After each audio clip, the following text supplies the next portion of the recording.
For more on the humanitarian efforts that can be carried out during this 4-day pause, let's bring in Rania Lawendy, the CEO of Action for Humanity Canada. Rania, thank you very much for joining us today. Thank you for having me. What are you hearing from your colleagues in Gaza about this aid that's starting to come through? Is it enough? It's definitely not enough, unfortunately. Normally, without even any type of siege or bombardment happening on the Gazans, there's about 500 trucks that would enter on a daily basis. And we know since, I think, October 21st, when they were actually allowed to have trucks go in, there's been about 1,500 trucks that have gone in. We know that on Friday, 200, so since this pause has been called, there's about 200 trucks that have hopefully entered Gaza, but crossed through the Rafah border. There's over 1,000 trucks actually lined up from Arish, one of the areas in Egypt, all the way to the Rafah border. So there's a lot of trucks waiting to get in. Many are international NGOs, UN, different countries. There's a few field hospitals. I know that there was a Jordanian one. From what we understand, about 15 trucks that are carrying a makeshift field hospital, and I think one from the United Arab Emirates too. So the problem, though, is that the aid is still not entering northern Gaza the way it needs to be.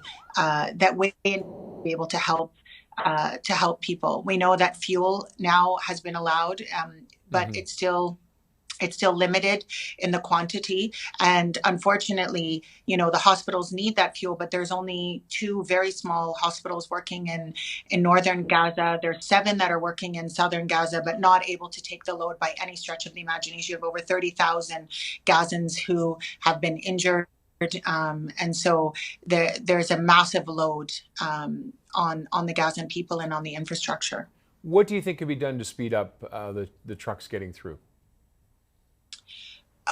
Israel allowing it, right? So the way it works is that the trucks go in through the Egyptian border, but everything gets taken off by the Israelis, checked, and then it goes to either UNRWA, which is the UN agency, or it goes to the Red Crescent. And so this is a very tedious, long thing happening. We know that Hamas was refusing to release a few hostages yesterday, I think, because of the lack of aid going into northern Gaza. The other thing is we know that also there's supposed to be a complete pause, but there were snipers shooting at people moving back from the south to the north, coming back to see their families. And so there's been a little bit of upset with that. Our team on the ground has already started giving hot meals, has already started giving medical aid, has already started with their NFI kits, which are non-food item kits. So formula, Pampers, diapers for older people. We know there's a lot of disabled, about 50,000 people have disabilities. If you can imagine, you can't move with them. What happens?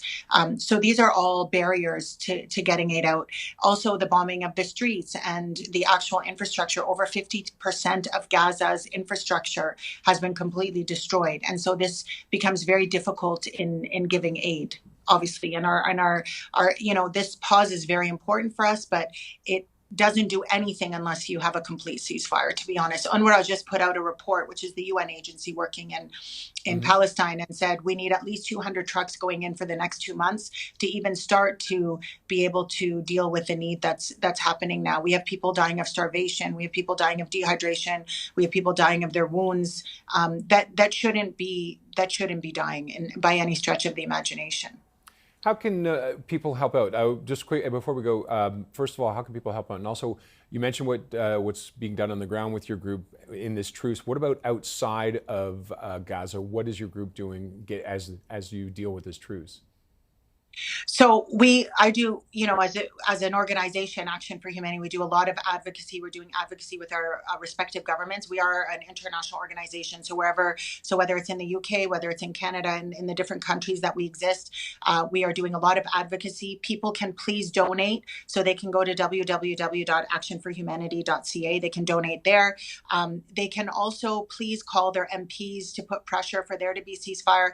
As humanitarians, I cannot stress how important it is for there to be complete ceasefire. 77% of Canadians, by the way, polled say they want a ceasefire. So we want our governments to listen, boycott, divestment, and sanctions. Obviously, try not to support that, and put pressure on Canada to please give more aid.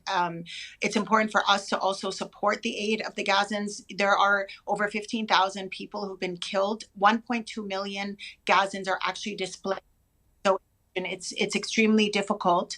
It's extremely difficult for us to get the aid that needs to be there to help these people. It is a genocide, and people are dying in massive numbers, half of which are children. So as much as we can as Canadians to kind of give what we can, put pressure on our governments to put that ceasefire in and get aid to the people, that's all we can do. All right, Rania, thank you very much for your time today.